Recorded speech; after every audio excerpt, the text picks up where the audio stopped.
It's a people, it's a community, it's a life, it's a heart, it's a spirit. Parents of gay children say, I want my son, my gay son, to have the same opportunity to come to me and say, hey, Dad, I'm getting married, as my non-gay son or my non-gay daughter. The heck would you want a picture of a tattoo of $1,000 on your penis for? You might just need to satisfy yourself sexually alone at that point. Do I regret it? Not one bit. Did I think that I would actually take it the next step and do it again? You know. And what goes into their life, how they handle it. There are 12 houses, and each one of those houses has a particular function. Look into yourself, think about it, and just be whoever it is that speaks to you.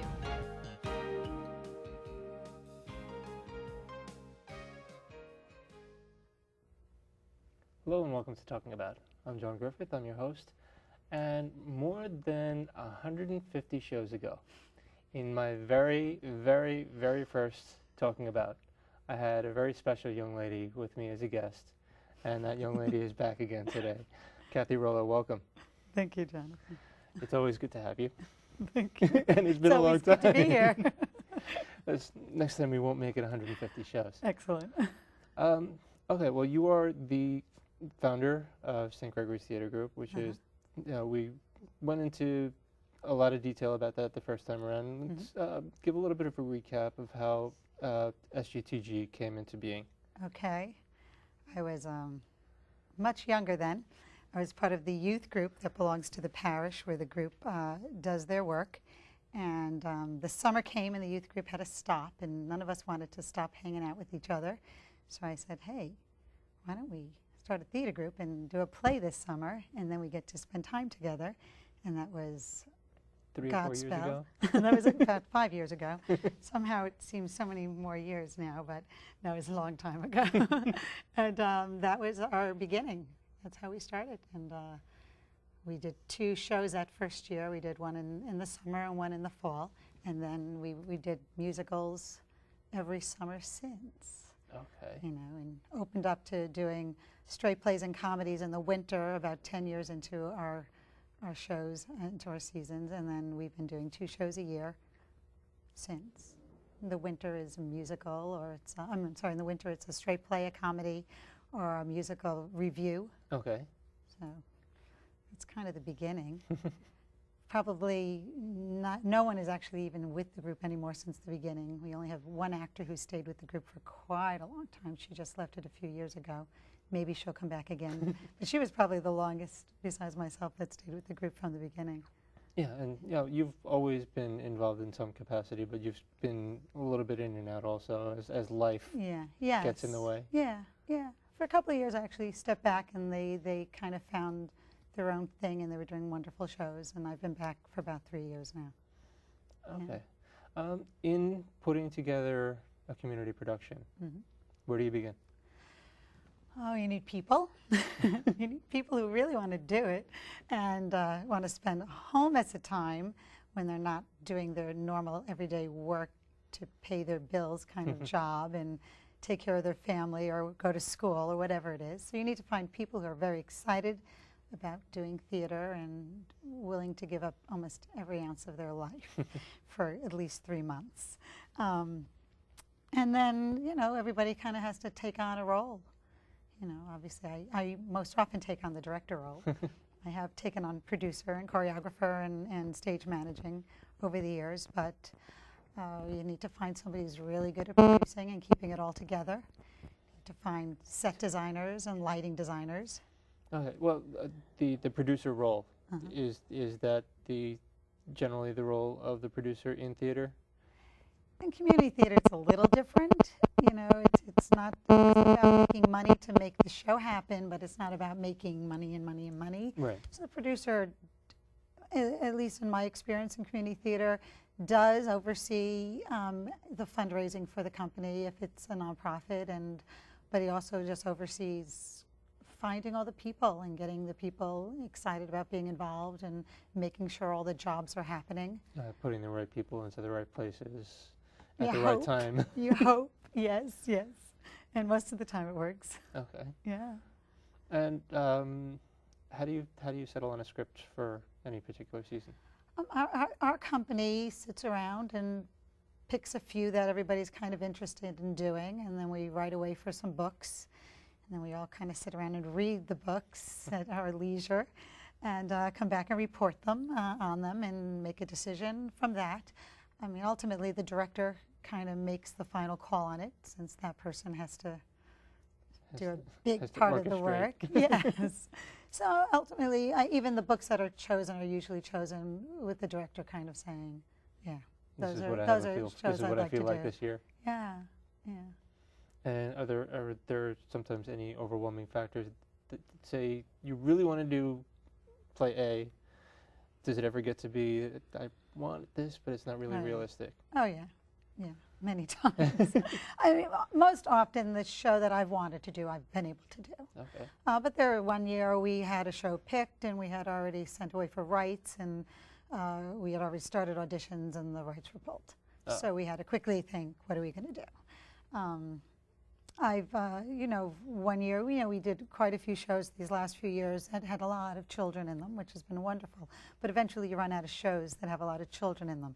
So you got to kind of weigh, well, we could do a show with a lot of kids and that'll be really fun again, but maybe we need to take a break from that and feature a few kids, but really spend a few shows that we would all love to do, and, you know. Right.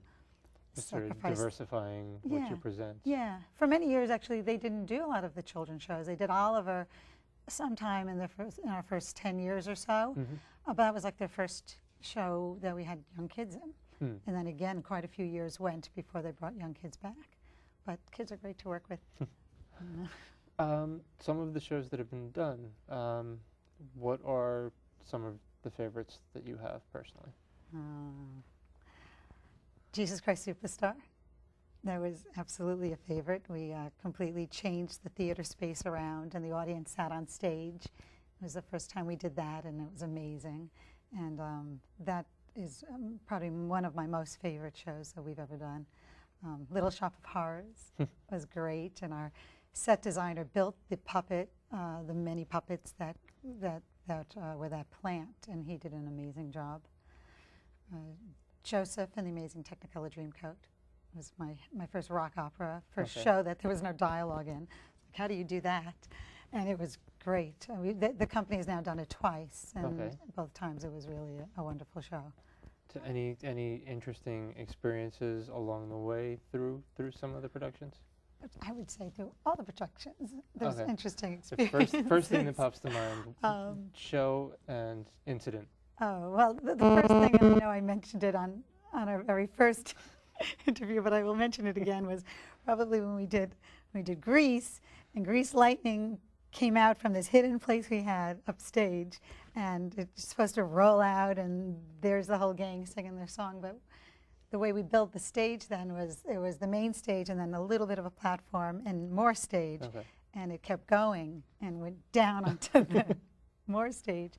And I was very nervous it was going to continue, but luckily it didn't.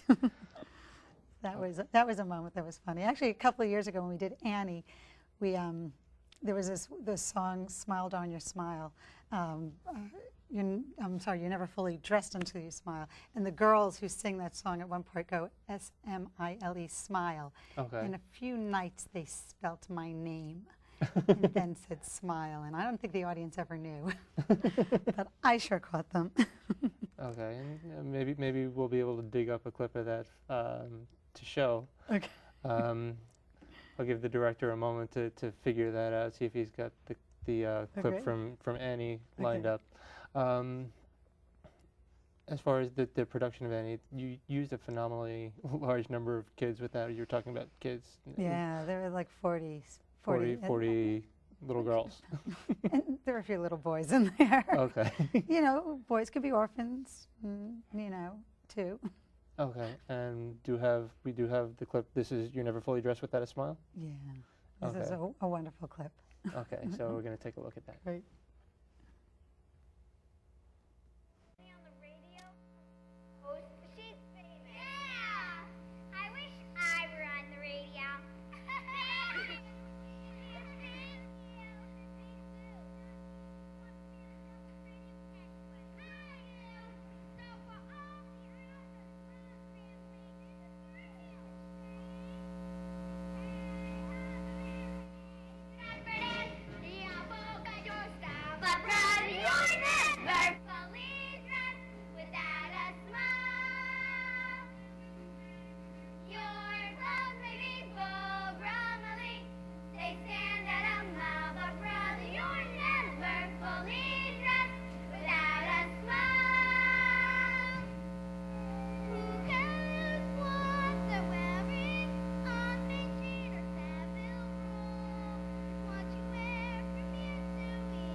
They're great. They're really great. How do you manage 40 children? I lose my voice.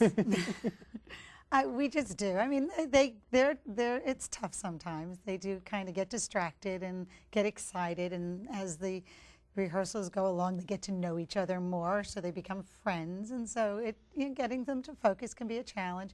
And then there's some kids who are always focused. No matter what's going on around them, they're just ready to work and they're ready to do their thing. And the end result still worked, because they really, they're amazing, those kids. Yeah, and the end result isn't just about the kids who are on the stage. Mm-hmm. Yeah, yeah.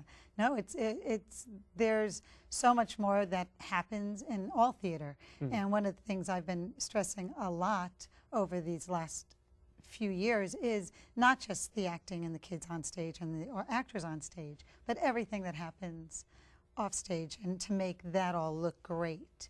And I've been working with a lot of theater workshop children, young people workshops, and stressing, okay, who's the actors and who's everybody else? And I've done them where we've had people be the stage manager and somebody else, and they get to call the show, and somebody else is the assistant director, and they get to direct a scene. So they learn so much more. The production we're doing this summer, we have 2 young teenagers, one who's assistant stage manager and one who's an assistant director. And they're often on stage, but this year they didn't want to be and are very interested in learning another part of the theater. Okay. So you don't just walk away with the reward of the applause per se. I mean, there's applause for everybody, but just learning the different aspects of what makes the whole. Right. And you do a lot with a little. Yes. I think it's also, a lot of young people think they want to be an actor, and they spend so much time, and then when they actually start going to school and they explore it, all of a sudden they're taking lighting design, or they're learning to be a stage manager because they found out, no, that's really where their niche is. And maybe they would have found that sooner and had another amazing amount of experience as they were young and learning from different people before they even went to school and found out, oh, wait, it's not just about what happens on stage. And in contrasting the different types of performances and shows that you've done, on your end, from the producer-director, it's like the musicals, the reviews, the straight plays or the comedies, what are some of the different challenges involved in each aspect? Well, obviously with a musical, there's just so much more planning to do and scheduling to do, and rehearsal schedules are like, okay, when are we singing and when are we dancing and when are we, actually staging this? And it's a lot of coordinating, a lot more huge coordinating work. With a straight play or a comedy, it's easier that way, but then the focus is everything you say and everything you do physically, as opposed to we can save the day with a really good tenor, So, the challenges are different and maybe a little easier because of scheduling-wise and not needing as much staff to make a straight play or a comedy happen. Review depends on how we approach the review. This past winter, we did an original play. We wrote a play called The Karaoke Lounge, and then we used music that's already out there, and we placed it in a karaoke lounge. That was a little more challenging because we had to spend time writing it. Okay, so it was the first time that you had done something? Yeah, it's the first time this theater group has done something like that. So that was a nice challenge. Yeah. And the actors really helped to develop the script along the way, which was nice. So it's always about new challenge. Is it always about new challenges and stretching yourself and growing? And Always.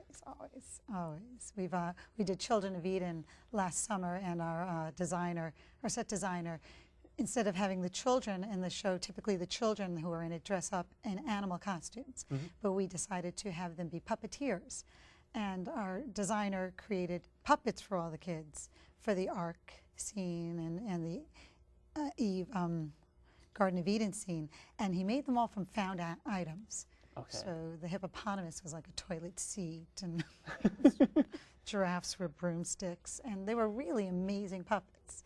So we're always looking to do something no one has ever seen before and really challenge our design team to come up with something. So it's not just challenging the actors, it's challenging the entire team. Always, yeah. That's what makes it fun. Yeah.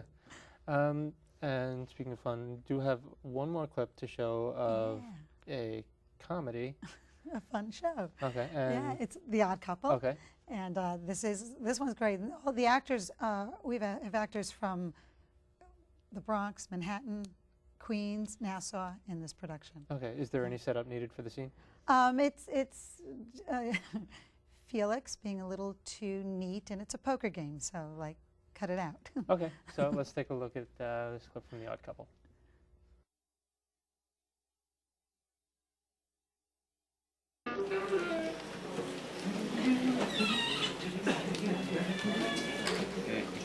Right.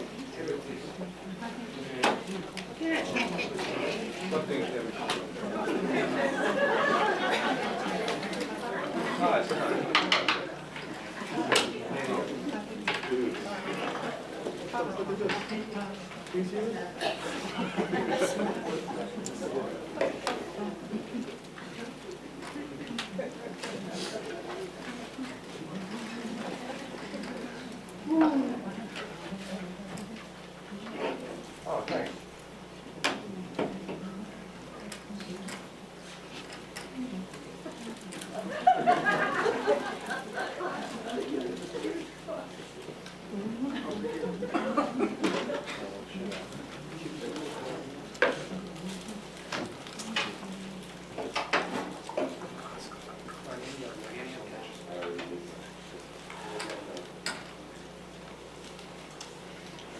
Ice cold glass of beer for Murray. Well, thank you, Felix. Where's your coaster?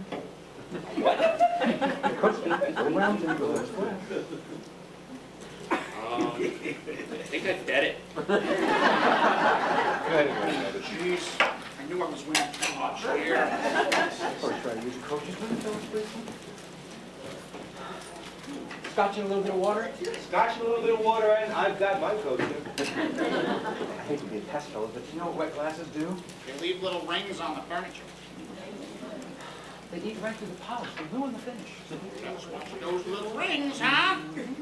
Clean ashtray for Roy. Thank you. Thank you so much. And a sandwich. Gee, it smells good. What is it? Bacon, lettuce, tomato, mayonnaise on pumpkin toast. Where'd you get it? I just made it in the kitchen. You mean you put in toast and cook bacon just for me? If you don't like it, he'll make you a meatloaf. Takes him just 5 minutes. No problem, honest. I love to cook. Eat over the dish. We'll do that just back on the table.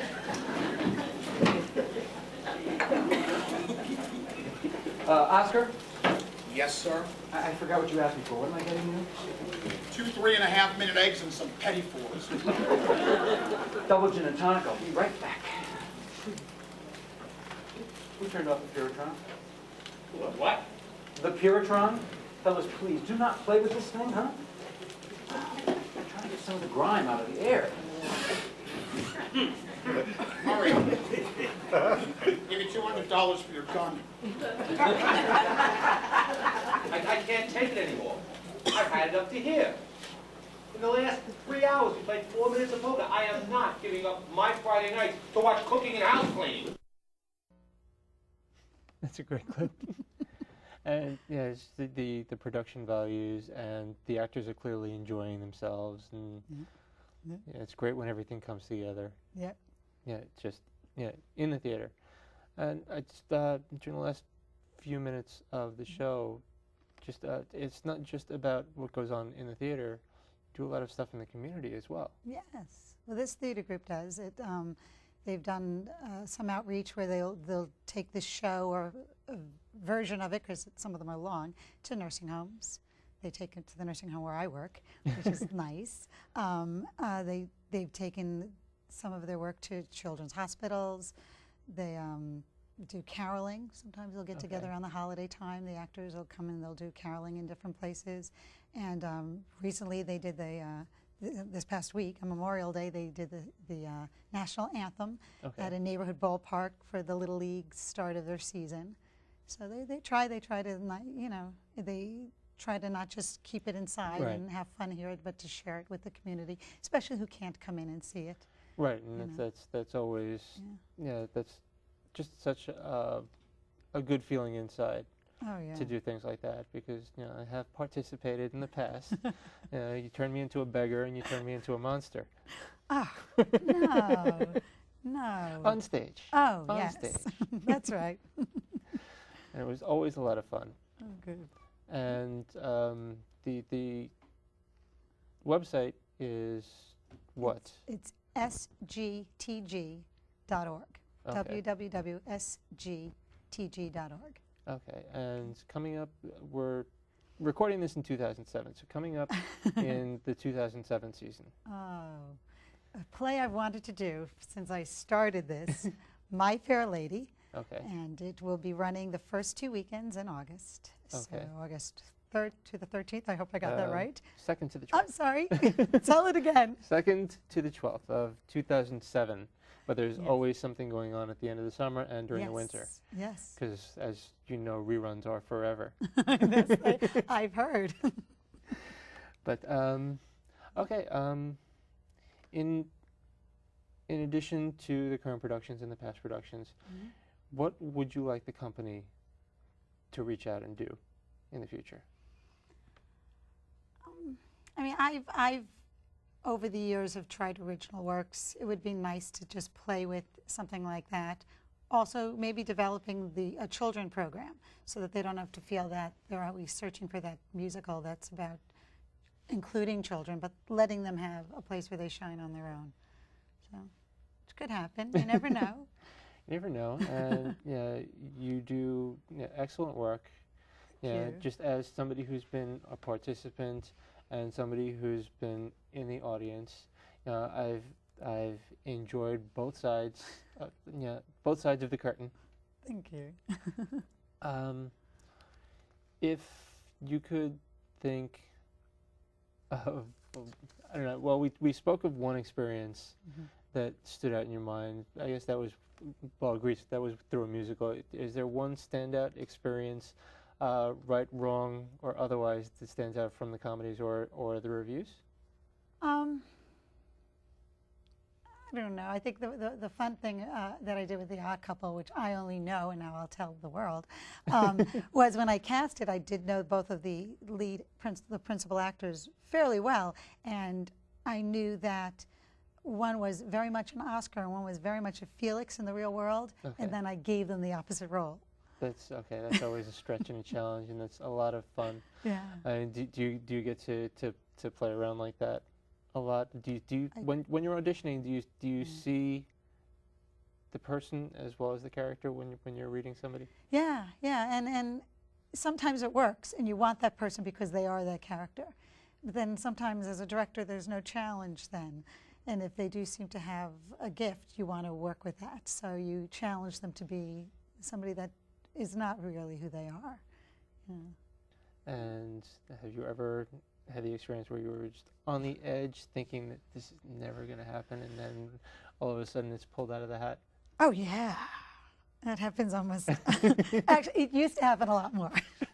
I'm much more confident for the last 10 years, even though I know to the actors things seem rough, and I'll have production staff members saying, "Are you sure?" And then I have this wonderful, wonderful stage manager who just says, "I know she's going to do it. It's going to work. We're okay." And luckily, so far, she's been right. Okay, so sgtg.org. And this is all over television. This is going to be all over the web. Great. Podcasts now. It's like we're 150 odd shows later. We're everywhere, or at least we're everywhere that they'll let us be. And I want to thank you so much for coming back. Thank you, Jonathan. And again, we have to not make it 150 shows between visits again. Excellent. Okay. I like that. Thank you, Kathy. Thank you. Thank you for joining us. My website is www.talkingabout.info. I will see you next time. Okay, aside from the woman.